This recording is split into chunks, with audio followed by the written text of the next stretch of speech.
We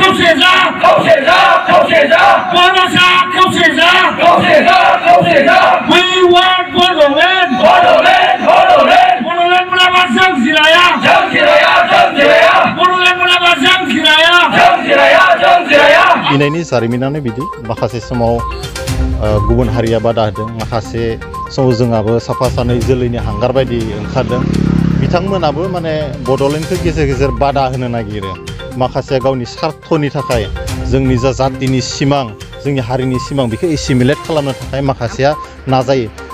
उन्दै किसुमान माने बाथ्रानि थाखाय गावनि सेल्फ इन्टारेस्टनि थाखाय जोंनि जातिनि ग्रेटार इन्टारेस्टनि बाथ्रा बड'लेण्डनि बाथ्रा बेखौ बावगारलांनो नागिरो दिनै नोंथांमोननि गेजेरजों खावलायनो नागिरदों जायफोरा बड'लेण्डखौ बादा होनो नागिरदों जायफोरा बड'लेण्ड बिनो नागिरदों बंस'आ दिनै हारिनि थाखायसो बड'लेण्ड बिनो नागिरदों आरो बेखौ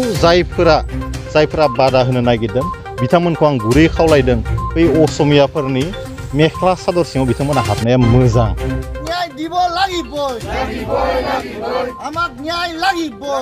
जोंबो बे समाव बंस'नि जानानै सिबिनाय अननाय खुलुमनाय जासिहरनाय थाबाय दिनैनि बे प्रेस मिटखौ होनायनि गुबै जाहोनानो जादों गाबोनै अर्थात अक्ट'बर 7 तारिखआव फुंनि 10 बाजिनिफ्राय जोङो मोनसे सेपारेट स्टेट बड'लेण्ड डिमान्डनि इस्यु आरो इन्डिजिनियास बर' पिपल राइट्सनि इस्युखौ लानानै मोनसे जोङो एवेयारनेस प्रग्राम बा मास गेदारिं मोनसे प्रग्राम खालामनो नागिरदों बे प्रग्रामाव जोङो सेन्ट्रेल बंसु आरो उदालगुरि डिस्ट्रिक्ट बंसुनि जानानै गासै रायजो राजा आइ आफा बिदा फंबायमोनखौ लोब फैनानै जोंनि सेपारेट स्टेट बड'लेण्ड डिमान्डखौ नि प्रग्रामखौ जाफुंसार होफैनो थाखाय जों खावलायदों After a long struggle, after a long fight, under the leadership of Borofa Uphendranath Brahmo, Bodoland Autonomous Council was given in 1993, but that council failed to fulfill the long-cherished dream of the Bodo people.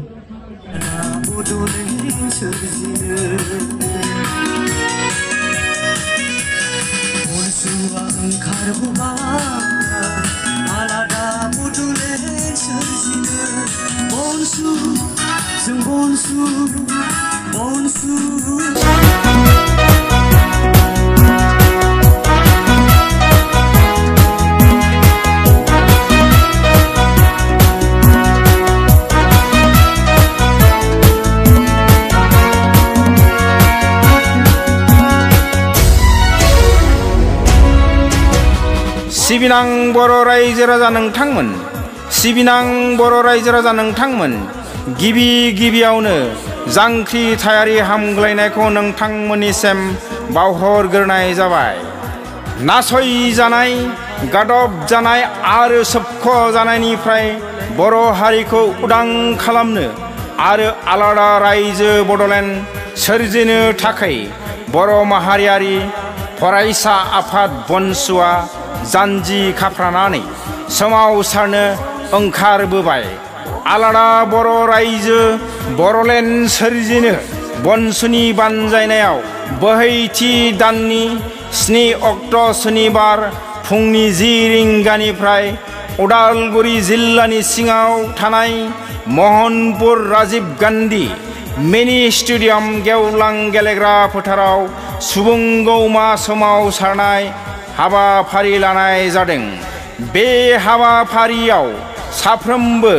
हारि अनफावरि बर' रायजो राजा नोंथांमोनखौ लैहोर फैनानै हाबाफारिखौ मेहेर गोनाङै जाफुंसार होनो थाखाय खर' गंग्लायै बंस'नि जानानै गुरैयै खावलाय हरनाय थाबाय गोजोन्थों सिबिनां बर' रायजो राजा नोंथांमोन सिबिनां बर' रायजो राजा नोंथांमोन गिबियावनो जांख्रिथायारि हामग्लायनायखौ नोंथांमोननिसिम बावहरग्रोनाय जाबाय